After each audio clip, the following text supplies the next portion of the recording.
Today we're talking about things we wish we knew before starting van life.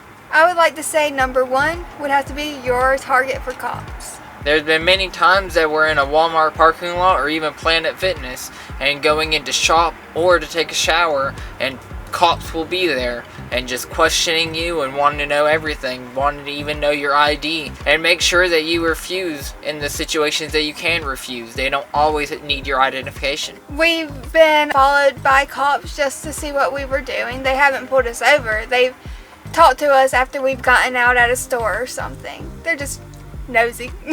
Number two is that there's no privacy in the van. Whether you're getting in and out of the van, bringing your groceries in, going and taking a shower, doing whatever in your van, or even going into your garage under your bed, there's always people watching. Number three would be maintenance costs. Our maintenance costs in our van, it would be a lot more expensive than what our Jeep was.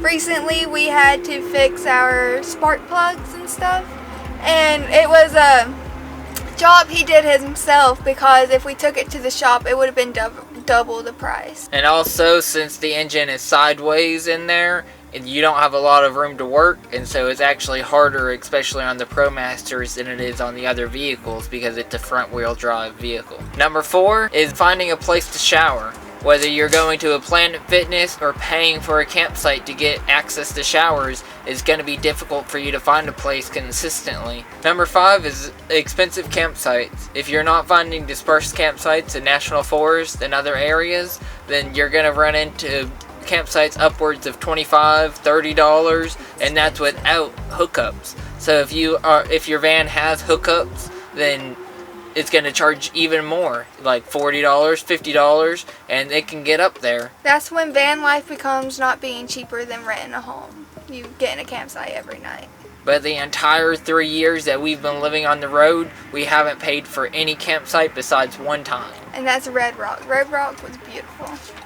I would say number six is cell service. If you're in a national forest, you most likely won't find that. You'll get lucky going to rest areas and parks and Walmarts if you want cell service. Always make sure to check your service provider's cell map so you can find out if the national forest you're going to actually has cell service or not. Number seven is how we stay warm or cool. And right now we're staying warm by our little buddy heater right here. We got him at Walmart. It feels pretty good in here. I would say it's around 68, 70 degrees. I don't know. But it feels good. Whenever it's hot outside, we'll turn on our MaxxAir fan and we'll open up our window. And the buddy heater, it actually came from our Jeep whenever we were living in it. And soon enough, we're going to be upgrading to a Webasto diesel heater. That will sip off of diesel and be able to run more efficiently and heat up the van easier. Number 8 has to be how you're going to dispose your trash. There's lots of places that don't even have trash dumps for you to even go to. Or say no dumping.